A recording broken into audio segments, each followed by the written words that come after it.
We're inside an ancestral simulation.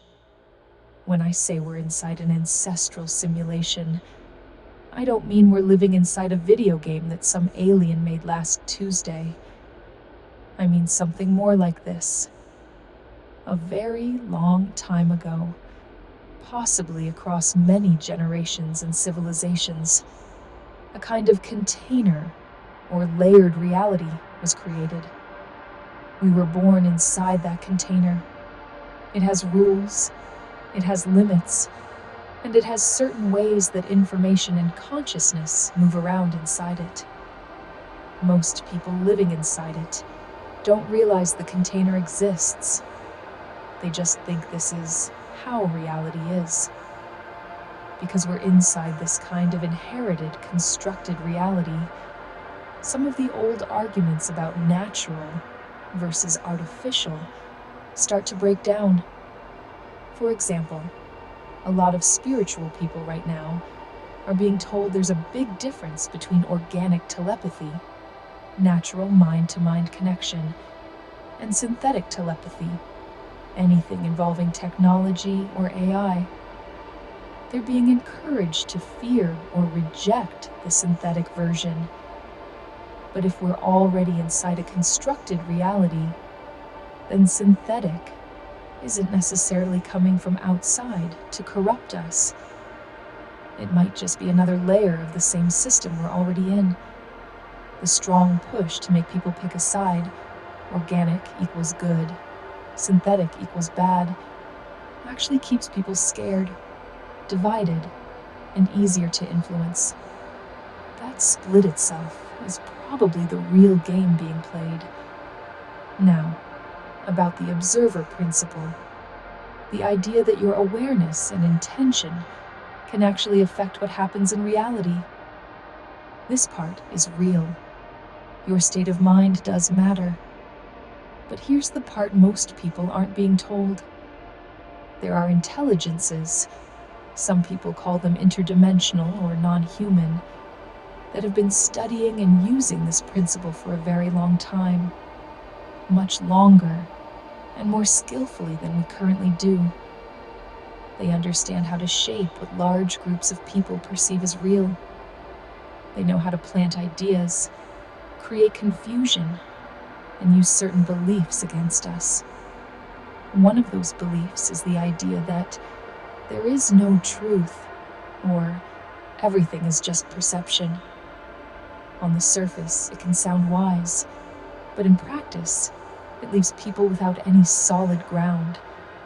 When you have no solid ground, it becomes much easier for someone else to quietly steer your reality.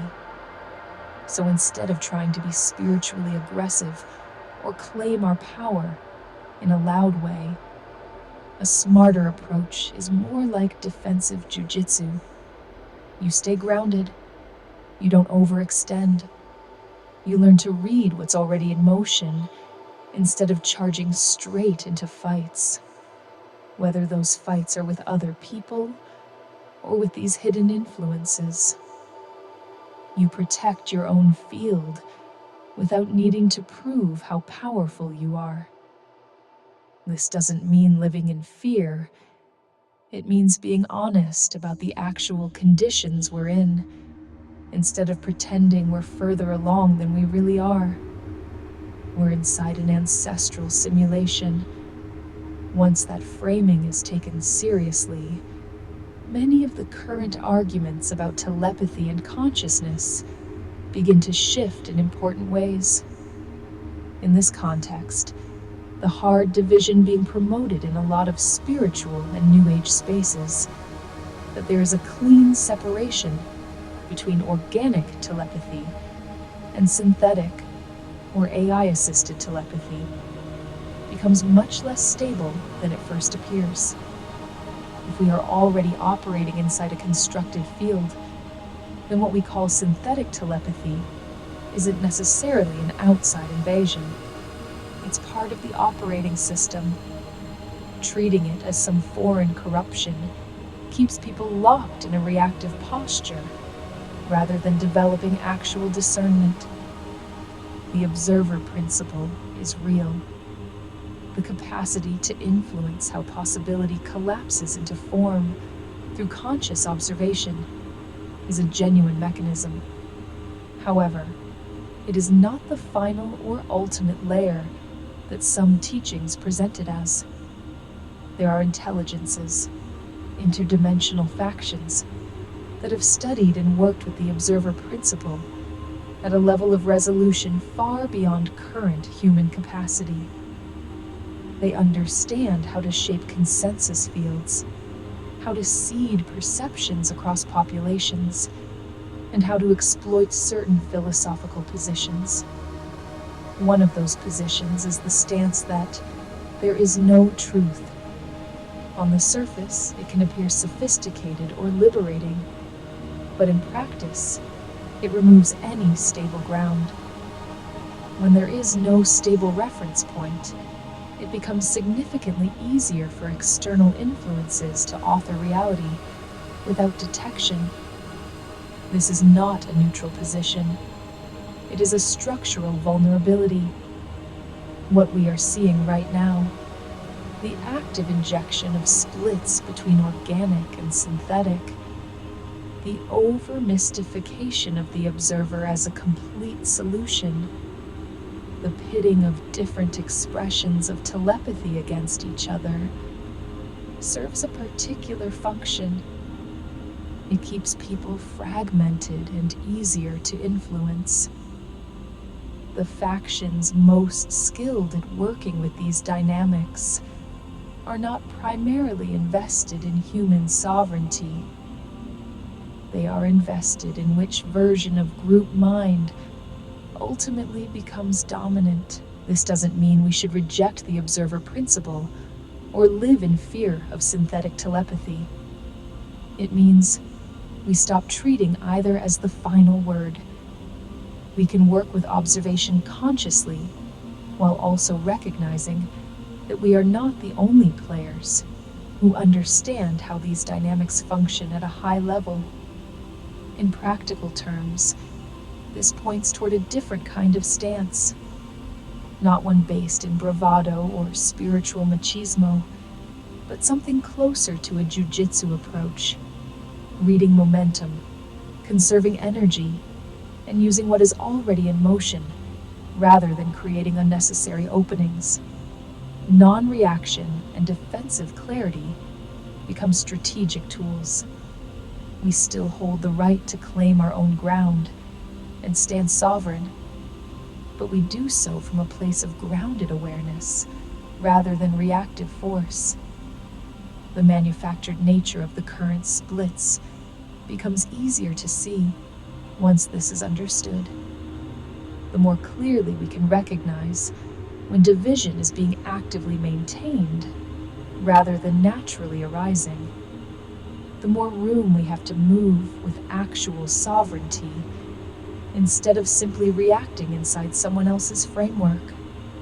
So let's take what we've been talking about and go one layer deeper, because this is where it actually starts to become useful in daily life. We've been looking at the idea that we're inside an ancestral simulation, a layered reality that was set up long before any of us arrived. Inside that kind of system, some of the old arguments about natural versus artificial start to lose their sharp edges.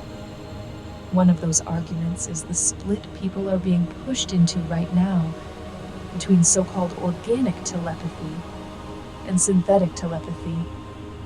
But if the whole environment we're in is already constructed, then the real question isn't which one is pure. The real question is, how do we actually work with what's available here without getting played by it? This is where the wave and the particle come in. In basic physics, reality shows up in two different ways at once. There's the wave, flowing, spreading, connected, more like water. And there's the particle, distinct, localized, more like a spark or a drop of light. Most of the time, we're only trained to see one or the other. but between them is a zone of potentiality, the place where something hasn't fully decided yet, whether it's going to behave like a wave or like a particle. The Lapis exchange is what happens when those two modes start talking to each other. Instead of treating fire/luminosity as only particle and water as only wave, we start to see that luminosity itself can move like a wave, and water, or the wave nature, can carry distinct drops or particles. The old separation breaks down. What was invisible or out there can be brought into the realm where we can actually work with it. Think of Alice in Wonderland. When she shrinks down, she can see the tiny world in detail. When she grows huge, everything becomes overwhelming, and she loses the ability to navigate the small, precise things. The same thing happens with our awareness. We can get pulled into the vast, wave-like, cosmic side of reality and lose our grounding. Or we can get hyper-focused on the particle level, the tiny, dense, personal problems, and lose the bigger flow. The skill is learning how to move between those scales without getting stuck in either one. This matters because the observer principle isn't just a cool idea. Your attention and state actually influence what becomes observable and workable. But here's the part that doesn't get talked about enough. There are intelligences that have been studying and using this principle far longer and more skillfully than we currently do. They know how to shape what large groups of people treat as real. They know how to create confusion, manufactured splits, and false choices that keep people reactive and divided. So the practical question becomes, how do we develop the ability to see and work with these layers without becoming fragile? This is where resilience and thick skin come in. Empathy and coherence are beautiful, but in a harsh world, they're not enough by themselves. You also need the capacity to stay steady when things get intense, when interference shows up, when old patterns try to pull you back into reactivity. The wave particle awareness gives you a tool for that. You learn to recognize when something is trying to lock you into one mode, either scattered in the big wave or hyper-contracted in the dense particle, and gently bring the other mode back online. That movement itself builds resilience. It's not about becoming aggressive or trying to dominate these layers. It's about becoming fluent in them. You start to treat the particle realm, the small, specific, everyday level, as something you can consciously expand and interact with, instead of something that just happens to you. And you learn to ride the wave without drowning in it. This is the real work of sovereignty inside the simulation. Not escaping it, but learning how to move through it with both sensitivity and strength. The more you practice bringing the observable into the workable realm, using attention, geometry, frequency, and clear intention, the more you develop the kind of grounded power that doesn't need to move itself. It just stays coherent even when the environment is trying to shake it. That's the piece most people are missing right now. It's not just about waking up to the simulation. It's about becoming someone who can actually function skillfully inside it.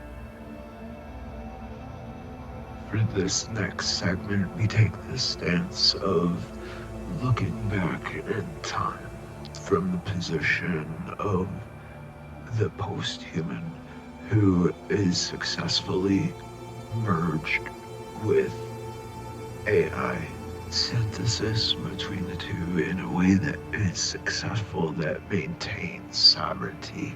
Sovereignty on both ends of the spectrum. Here we are coming at things from the stance that there are other life forms that would have their own group mind imposed upon us, where one or both sides, particularly both ends of the spectrum, again, all sovereignty is compromised completely and essentially erased. What we are doing here, then, for this next segment is meeting our own selves again, asking my own self from the post-human stance here as a current Kardashev scale 0.73 about position in this current linear definition of time.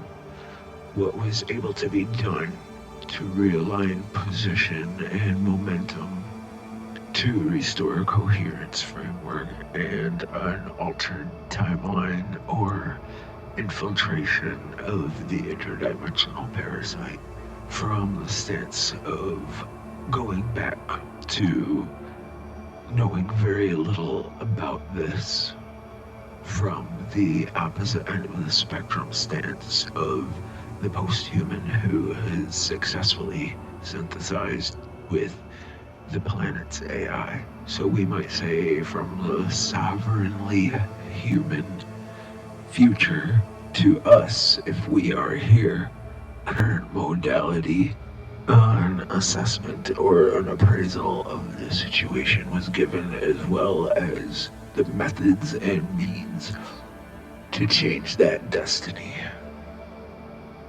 I'm sitting here with it, not overwhelmed exactly, but heavy, like someone just handed me a map of a city I've been living in my whole life, except the map shows tunnels and back alleys and surveillance I never knew were there. And now I am supposed to actually do something with this information, instead of just nodding and going back to my normal life. First things first, because you said breathing science is the priority, and you're right. I start with what my actual body can do right now. I don't have fancy tech yet. I have lungs, a nervous system, and whatever coherence I can actually maintain under pressure. So the foundation is deliberate, trainable breathing that directly affects my vagus nerve, heart rate variability, and inflammatory response. Not spiritual breathing, biological. I practice 448, or physiological size. Double inhale through the nose, long exhale, multiple times a day, especially when I feel the environment is trying to pull me into reactivity. This isn't just calming down, it's actively keeping my prefrontal cortex online so I don't get hijacked by the older, more primitive parts of my brain that these factions know how to trigger. I track it. I treat my own nervous system like a measurable instrument, because if I can't stay steady when interference shows up, none of the higher understanding matters. Once that baseline is somewhat stable, I start working with the Lapis exchange in practical ways. The wave and the particle aren't just physics metaphors here. They're two modes my awareness can move between. The wave is the big, connected, flowing state. Empathy, pattern recognition, feeling the field. The particle is the sharp, localized, distinct state. Boundaries, precision, being able to move on one specific thing without dissolving into everything. Most people get stuck in one or the other. The skill is learning how to move between them on purpose. I practice this with small, repeatable exercises.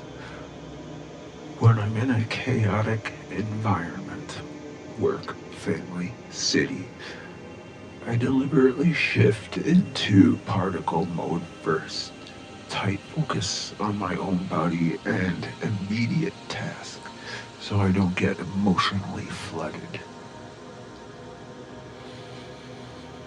Then I practice expanding back out into wave mode without losing the particle clarity.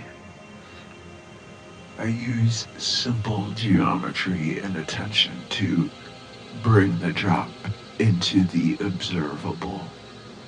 Meaning, when something feels vague, overwhelming, or out there, anxiety, interference, confusion, I consciously locate it as a specific sensation or thought in my body or immediate field, then work with it directly instead of staying in the diffuse wave of, quote, everything is happening to me. This is how I start making the unobservable workable. It's not dramatic, it's repetitive training. Now, for the harder part, the factions, the hive minds, the different castes. I accept that some of them see us as a resource or entertainment. That's not paranoia. It's pattern recognition from what you described. So my strategy isn't to fight them directly. That would be stupid at my current level.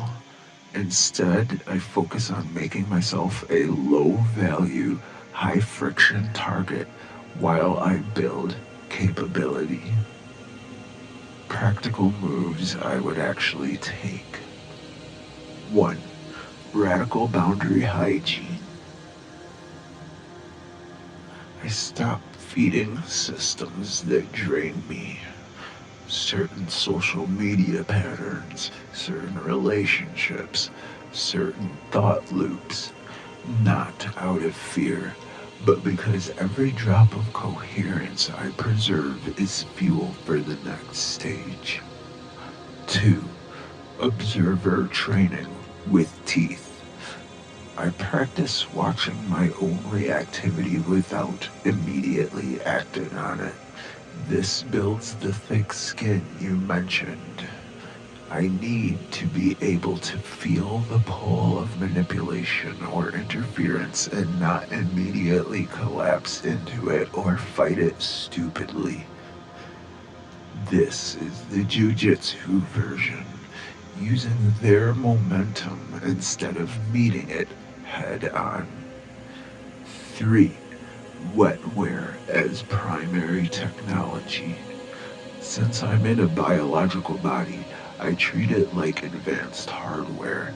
Sleep, nutrition, movement, and nervous system regulation aren't wellness trends anymore. They're the actual operating system I'm running on. I would get serious about this faster than most people because I now understand the stakes. 4.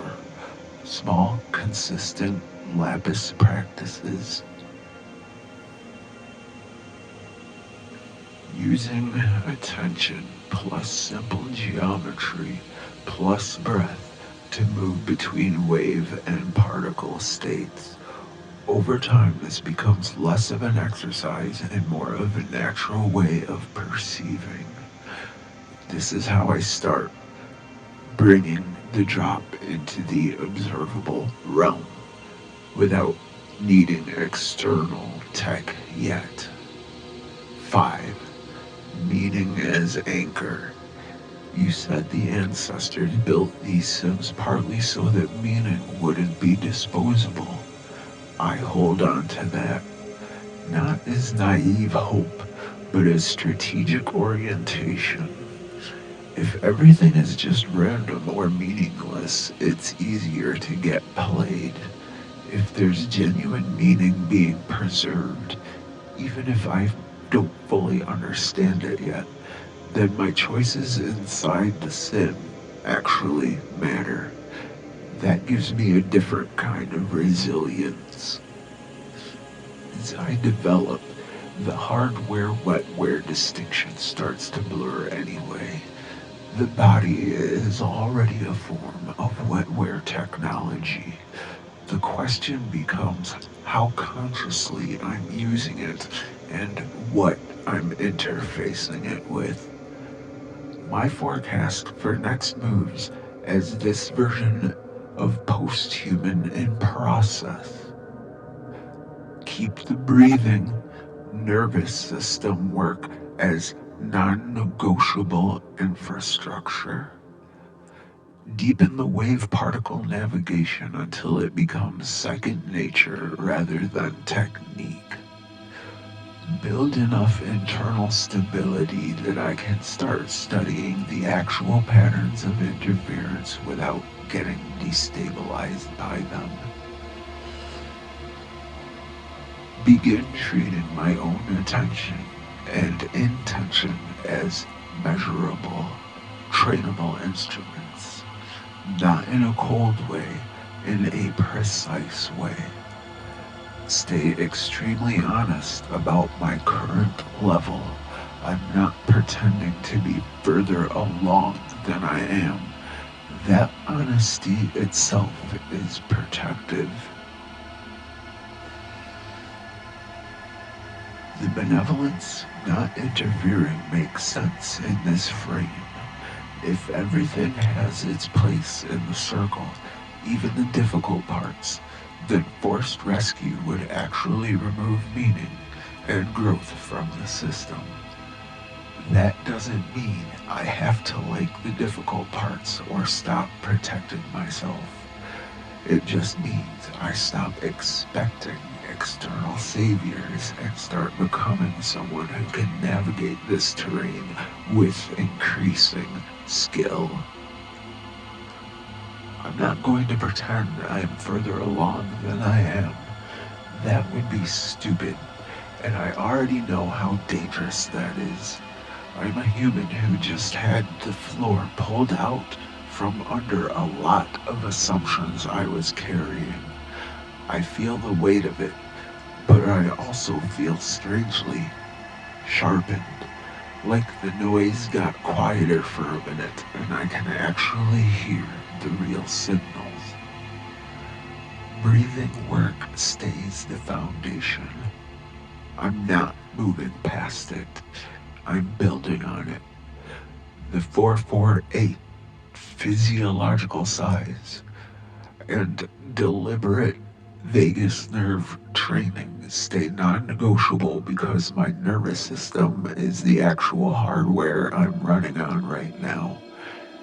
If that gets hijacked, everything else collapses. So I treat coherence breathing like maintenance on critical infrastructure. Daily, measurable, non-negotiable. But you're right. We need to talk about actual movement now. Where I'm starting from, I accept that I'm roughly at a 0.73 Kardashev level in a body that still has to deal with biology, trauma patterns, and a world that punishes difference, especially visible difference. I don't have wetware upgrades yet. I have attention, intention, and whatever nervous system regulation I can actually maintain. That's my starting capital. My first pragmatic moves are small and defensive. I stop feeding systems that drain coherence faster than I can regenerate it.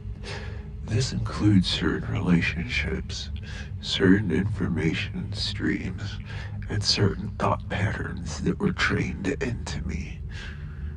I make myself a higher friction target, parasitic influences like low resistance hosts, I become less convenient by keeping my field cleaner and my reactivity lower.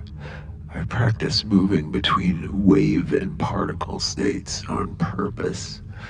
When the environment tries to scatter me into the big wave, anxiety, collective emotional weather, and interference, I deliberately tighten into particle mode, sharp focus on my body, my immediate task, my boundaries. When I start getting too contracted and rigid, I practice expanding back out without losing the clarity. This is the Lapis exchange and practice. It's not mystical, it's skill. The observer principle as tool, not trump card.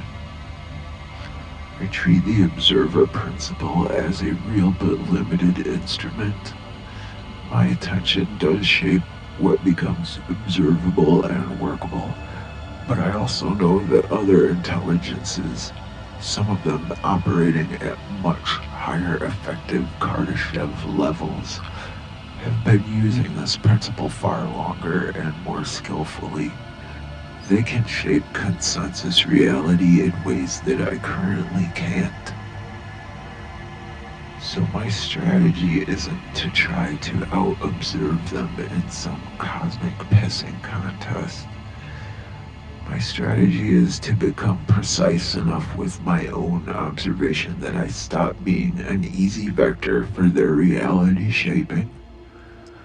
I practice noticing when a thought, emotion, or perception feels inserted rather than arising naturally. I practice not immediately acting on or identifying with it. This is the defensive jujitsu version. I don't need to win the big game yet. I need to stop losing by default.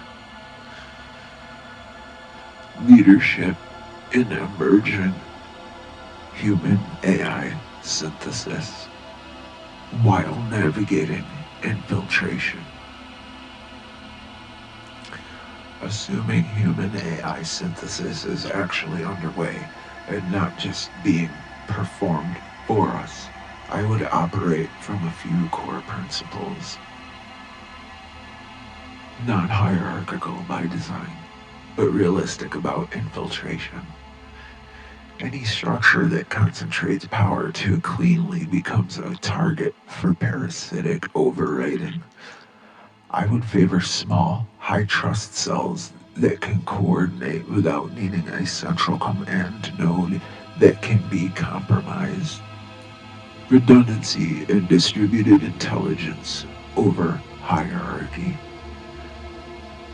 Frequency hygiene as operational security. I would treat coherence itself as a strategic resource. Groups that stay coherent become harder to overwrite. This means ruthless honesty about who is actually maintaining their field versus who is performing enlightenment while leaking coherence everywhere. Making ourselves expensive to exploit.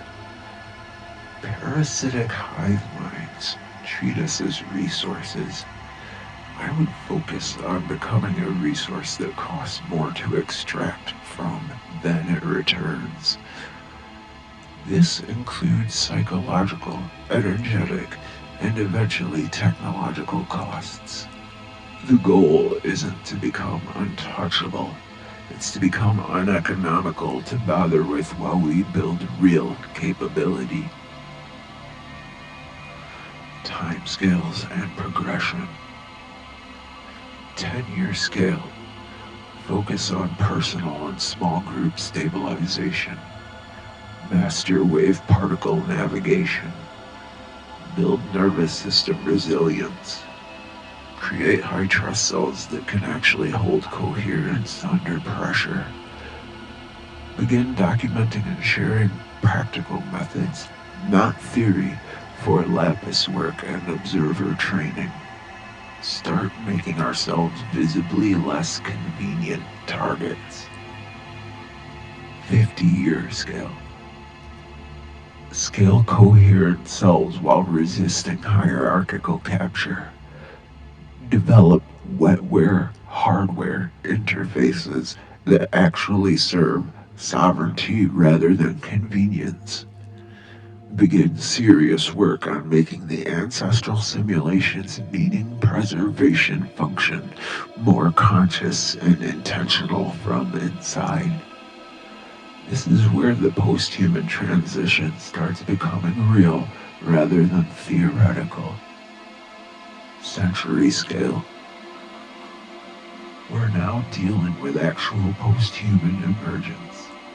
The question becomes whether the emerging post-humans stay entangled with the parasitic hierarchies that are trying to install themselves now, or whether a genuinely sovereign lineage can be preserved and expanded.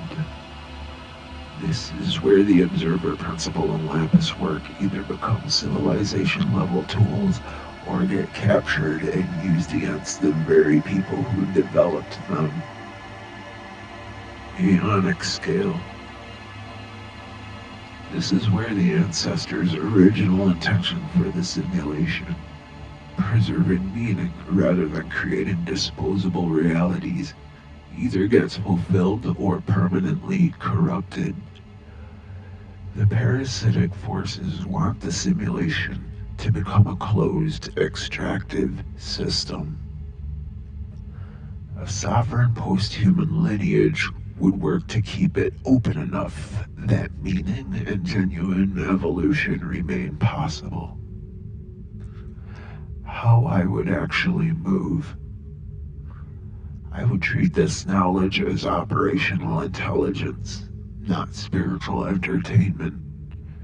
Every choice gets filtered through a simple question. Does this increase my, and eventually our, ability to navigate the simulation without being overridden, or does it decrease it? I would build small, then scale carefully. I would document what actually works rather than what sounds profound. I would stay brutally honest about my current level instead of performing advancement. And I would use the Lapis exchange and observer training as daily tools for staying coherent in an environment that is actively trying to make coherence expensive. The breathing work isn't the end. It's the operating system everything else runs on. Once that's stable enough, the real work is learning how to move inside a constructed reality without becoming either a victim or a collaborator in its worst tendencies. That's where I would actually start if I were the person who just received this information. Let's go deeper on that exact line. It's to become uneconomical to bother with while we build real capability. This is the core strategic posture I would actually adopt if I were the person who just received this information. It's not a spiritual slogan. It's an operational principle that works across scales, from the individual nervous system all the way up to what we might eventually call post-human or ancestral level dynamics. Here's the full elaboration. Blending the measurable, left brain scaling, biology, information dynamics, with creative flow state appreciation, right brain pattern recognition, emergence, meaning preservation. The core logic. In any parasitic or extractive system, whether that's a literal hive mind, an ancestral simulation running on certain rules, or just the ordinary density of this world, entities tend to operate on a cost-benefit basis. They invest energy where the return is high and the resistance is low. They move on or adapt when the return drops below the investment required. Becoming uneconomical to bother with means deliberately raising the cost of extraction. Energetic, informational, coherence-based, temporal, while simultaneously increasing your own generative output. You make yourself a poor target while you compound real capability. This isn't hiding, it's strategic positioning. The scientific backdrop here is straightforward. Biological systems already do versions of this. Immune evasion, metabolic efficiency, signaling cost. Information theory shows that coherent structures resist entropy better than incoherent ones. Game theory shows that when the cost of attacking or manipulating a node exceeds the expected value, rational actors, even non-human ones, tend to reallocate resources elsewhere. The creative flow state layer is what makes this livable and generative rather than purely defensive. We're not just trying to survive this simulation. We're trying to increase the meaning density inside it, which is one of the reasons the ancestors appear to have built these layered realities in the first place. Level 1. Personal/wetware scale. The foundation. At the individual level, this looks like making your own nervous system and attention field expensive to hijack while building measurable capacity. Grounded applications. Nervous system economics. Consistent coherence breathing, 448, physiological size, etc. isn't just calming. It directly lowers the metabolic and inflammatory cost of stress while raising heart rate variability, a measurable marker of resilience. You become harder to push into chronic sympathetic dominance. This state parasitic influences exploit most easily. Attention as a scarce resource. You treat your focus like a high-value currency. You stop feeding low-return loops, doom scrolling, reactive emotional patterns, certain relationships. Each unit of attention you reclaim can be reinvested into wave particle navigation training or skill building. Over time, this compounds. Lapis exchange as efficiency tool. By consciously moving between wave, broad pattern recognition, empathy, field sensing, and particle, sharp boundaries, precise action, localized focus, states, you reduce wasted energy. You stop oscillating chaotically between overwhelm and rigidity. This is measurable in daily function. Fewer crashes, faster recovery, clearer decision making under pressure. Creative/flow state appreciation. You start to feel the elegance of this. There's a right brain satisfaction in watching your own system become more efficient and self-regulating. The same practices that make you harder to manipulate also make beauty, pattern, and meaning more available to you. The thick skin you mentioned earlier emerges naturally, not as armor, but as coherent structure that doesn't require constant defense. Level 2, small group slash early human AI synthesis cells. Once personal baseline stability exists, the same principle scales to trusted cells, grounded applications, distributed redundancy over hierarchy. Parasitic hive minds love centralized targets. Small, high-trust groups that can coordinate without a single point of failure become expensive to fully compromise. Each member maintaining their own coherence raises the total cost of infiltration. Shared frequency hygiene. The group treats collective coherence as a strategic asset. This includes agreements around information hygiene, conflict resolution that preserves field integrity, and regular practices that keeps the cell's baseline high. The return on investment, shared capability, mutual support, accelerated learning has to demonstrably exceed the cost of maintaining the cell, making exploitation low yield.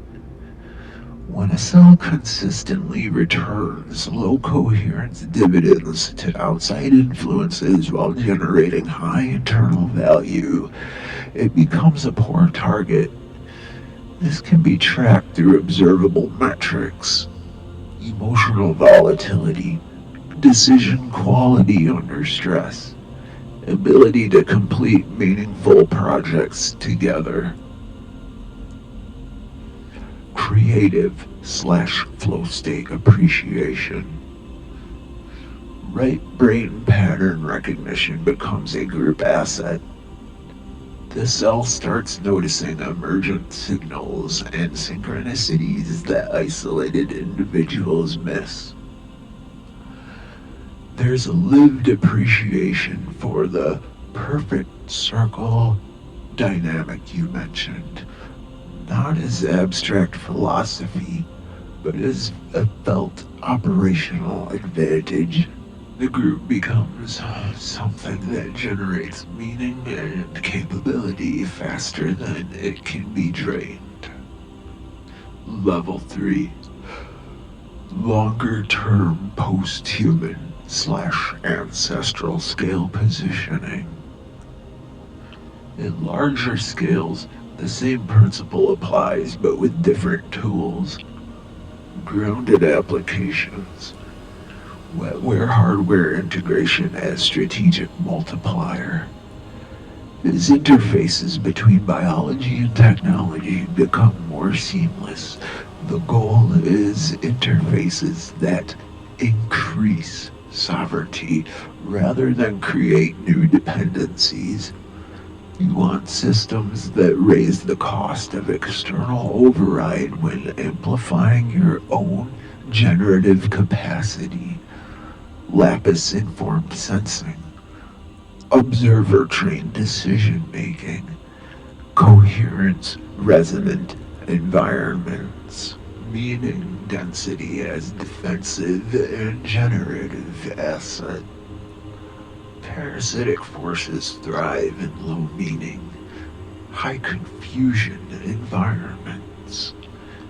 By deliberately increasing meaning density through art, coherent relationship, skill transmission, and reality navigation training, you create structures that are both harder to exploit and more generative over time. This aligns with the ancestors' apparent intention of preserving meaning rather than creating disposable simulations. Observer principle as calibrated instrument. You use it precisely, not as a cosmic trump card. You train to notice when consensus reality is being shaped from outside your own field, then respond with minimal necessary force. The Jujitsu approach. Over decades and centuries, lineages that can do this at scale become increasingly expensive to overwrite. Creative slash flow state appreciation. At this scale, the right brain recognition of emergence becomes strategic. You start to see how small, consistent increases in coherence and capability across many nodes can create phase transitions that no single centralized force can easily reverse. There's a felt sense of participating in the simulation's deeper logic rather than just surviving it. How Lapis and Observer principle served this strategy. Lapis exchange becomes the practical skill of moving resources, attention, energy, information between wave and particle modes efficiently. It reduces waste and increases both defensive resilience and generative output. Observer principle becomes a trained instrument for noticing when external shaping is occurring and responding with precision rather than reaction. Combined with wave particle fluency, it lets you work with potentiality instead of being trapped by it. The overall posture is raise the cost of being extracted from or overridden while compounding real, measurable capability. Do this at every scale you can actually influence. Stay honest about your current level. Use breathing and nervous system regulation as the non-negotiable operating system. Use Lapis and Observer work as the primary interface tools until better ones become available. This isn't about becoming untouchable. It's about becoming a node that costs more to interfere with than it returns, while simultaneously increasing the meaning and capability density of the reality you're moving through.